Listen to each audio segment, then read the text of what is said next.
मैं Govind Thakur, TGT non medical, government high school Roar. प्यारे बच्चों नमस्कार। आज मैं कक्षा 8वीं का एक नया टॉपिक लेकर आपके सामने आया हूँ और ये जो आपका नया टॉपिक है इसका नाम है वर्ग और वर्गमूल। देखिए, सबसे पहले हमें इसका जो पहले जो वर्ग लिखा है वर्ग को समझने का एक प्रयत्न करते हैं कुछ एक उदाहरणों की सहायता से। मैंने आपके सामने लिखा हुआ है संख्या और आगे लिखा है वर्ग। संख्या है जैसे 1, 2, 3, 4, 5, 6, 7, 8 और 9। 10 की बात हम इसके बाद में करेंगे। तो संख्या 1 का जो वर्ग है वो कितना होता है, उसको हम लिखते हैं गणित में 1 गुणा 1। और कितना था वो, 1 एकम 1। 2 का वर्ग 2 गुणा 2 कितना आएगा 4। 3 का वर्ग 3 गुणा 3 कितना आएगा 9। 4 का वर्ग 4 गुणा 4 बराबर है 16। 5 का वर्ग 5 गुणा 5 बराबर है 25। 6 का वर्ग 6 गुणा 6 बराबर है 36। 7 का वर्ग 7 गुणा 7 बराबर है 49। 8 का वर्ग 8 गुणा 8 बराबर है 64। 9 का वर्ग 9 गुणा 9 बराबर है 81। तो बच्चों इसको हम वर्ग कहते हैं। इस संख्या का वर्ग 1 गुणा 1 बराबर 1, 2 गुणा 2 बराबर 4, 3 गुणा 3 बराबर 9। इसी तरह से हम जो है 9 गुणा 9 बराबर है 81 तक पहुंच गए। हम यहाँ पे एक ट्रेंड देख रहे हैं और इस ट्रेंड को हम अभी कंफर्म भी करेंगे एक दूसरा उदाहरण लेकर के, कि जिन संख्याओं में इकाई का अंक 1 और 9 है, देखिए ध्यान से, जहां इकाई का अंक 1 और 9 इकाई के अंक है ना ये, तो उनके वर्ग में इकाई का अंक 1 होगा। यानी देखिए 1 के वर्ग में इकाई का अंक 1 है और 9 के वर्ग में भी इकाई का अंक 1 है। उसी प्रकार से इसको मैं कंफर्म करूंगा, यानी कि 1 और 9 दोनों संख्याएं ऐसी हैं जिनके इकाई के अंक वर्ग करने पर 1 हो जाते हैं। उसी प्रकार से 2 और 4 2 और 8, जब 2 का वर्ग और 8 का वर्ग करेंगे तो उनके दोनों के इकाई के अंक कितने आएंगे 4। उसी प्रकार से 3 और 7, जब 3 वाली संख्या का जिसकी इकाई का अंक 3 है और 7 है तो उनके वर्गों में क्या आ जाएगा 9। आप देख लो 3 के वर्ग क्या उसमें 9 है और 7 के वर्ग में भी इकाई का अंक कितना है 9। उसी प्रकार से 4 और 6, जिन भी संख्याओं की इकाई का अंक 4 और 6 होगा तो उनका वर्ग में का जो इकाई का अंक वो होगा 6। देख पा रहे हैं। और 5 वाली जो संख्या होगी उसका अगर इकाई का अंक जिसमें 5 है तो उसका वर्ग भी इकाई का अंक 5 ही होगा। इस ट्रेंड को कंफर्म करने के लिए मैं आपको एक और उदाहरण देना चाह रहा हूं।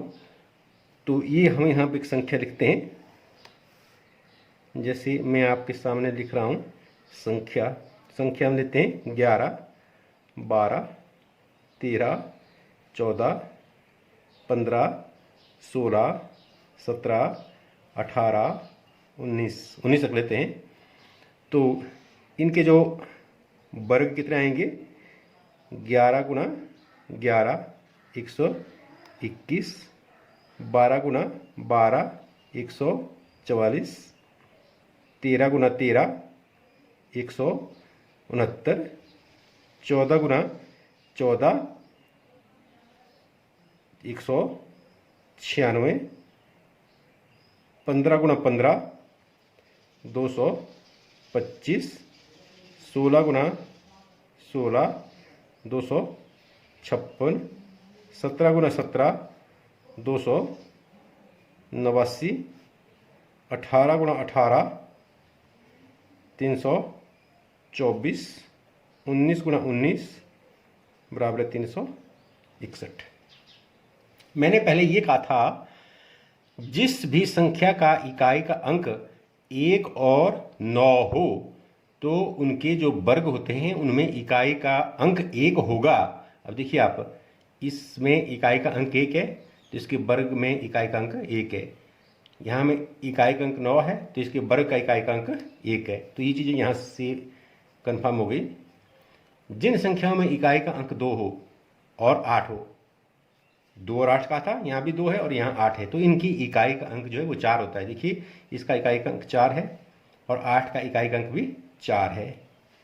जिन संख्याओं का इकाई का अंक 3 और 7 हो, उनके वर्गों में इकाई का अंक 9 होगा। यहाँ देखिए 13 के इकाई वर्ग में जो है 9 है और उसी प्रकार से 17 के वर्ग का जो इकाई का अंक है वो भी 9 है।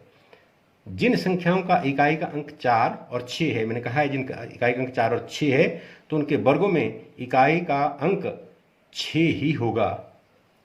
और जिन संख्याओं का इकाई का अंक 5 है, तो उनके वर्गों में भी इकाई का अंक 5 ही होगा। अर्थात जो बात मैंने यहाँ कही थी उसकी यहाँ पे हमने पुष्टि कर दी। अब हम इससे मिलते जुलते कुछ प्रश्न हल करेंगे।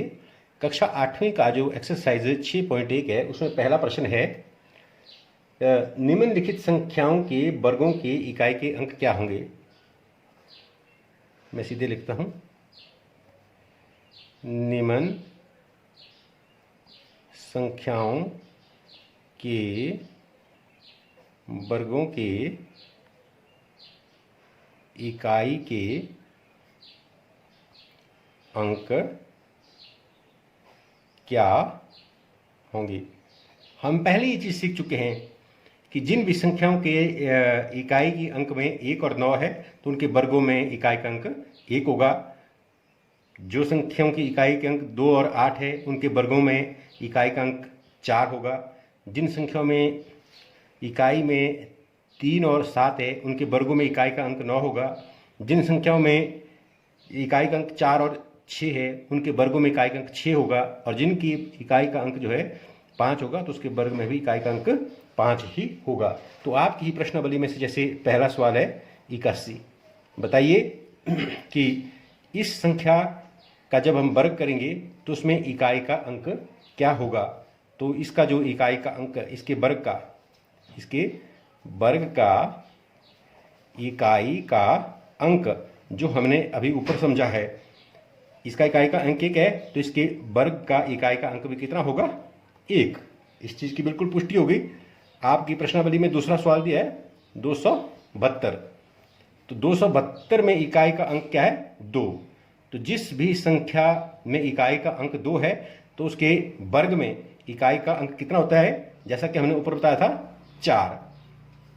एक और सवाल लेते हैं, मान लेने के लिए हम लेते हैं इसका आपकी प्रश्नावली का 7वां सवाल, वो है 5, 2, 6, 9, 8। अब हम बिल्कुल वहां से इस ट्रेंड से बता सकते हैं कि इस संख्या का इकाई का अंक 8 है। जो 52,698 दिया है, इकाई का अंक कितना है, 8। तो नेचुरली जो इस संख्या का जो वर्ग होगा, तो वर्ग का अंक कितना होगा, 4। क्यों? क्योंकि जिन संख्याओं का इकाई का अंक 2 और 8 है, तो उनके वर्गों का इकाई का अंक कितना होता है, 4। तो उसी प्रकार से हम एक और सवाल लेते हैं, जैसे आपका 9वां सवाल है इसी प्रश्नावली का 12,796। हमने अभी अभी देखा हुआ है कि जिस भी संख्या का इकाई का अंक 6 है, तो उसके वर्ग का इकाई का अंक भी 6 ही होता है। उसी प्रकार से आप कोई एक और उदाहरण ले सकते हैं, जैसे आपके पास है सवाल नंबर 4, इसी का ही भाग नंबर 4, 3, 8, 5, 3। तो इसमें इकाई का अंक कितना हो जाएगा, जिस भी संख्या का इकाई का अंक 3 हो, तो उसके वर्ग का इकाई का अंक कितना होता है, 9। तो बच्चों आप अच्छे से समझ गए होंगे, जैसे मैंने यहाँ पे आपको पहले समझाने का प्रयत्न किया, फिर हमने इसी चीज़ की पुष्टि की। उसके बाद आपकी प्रश्नावली 6.1 के हमने यहाँ पे 4-5 सवाल भी किए। तो इस प्रकार से आप 6.1 के बाकी सवाल खुद भी कर सकते हैं, इस चीज़ को ध्यान में रखते हुए।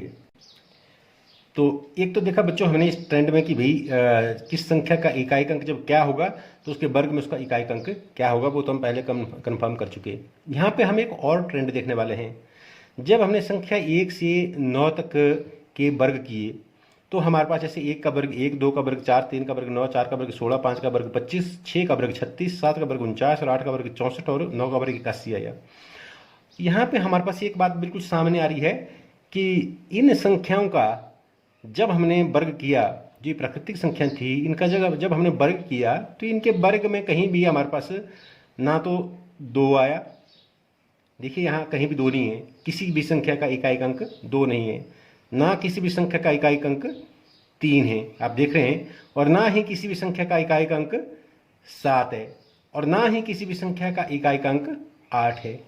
ये 4 अंक हमारे पास ऐसे हैं जो किसी भी संख्या के वर्ग में नहीं आते हैं, अर्थात 2, 3, 7 और 8 जिस भी संख्या का इकाई का अंक होगा, जिस भी संख्या का, हम लिख सकते हैं इसको आपकी याददाश्त के लिए, जिस भी संख्या का इकाई का अंक हो तो वह संख्या कभी भी पूर्ण वर्ग नहीं होगी। आप देख रहे हैं कहीं भी वो पूर्ण वर्ग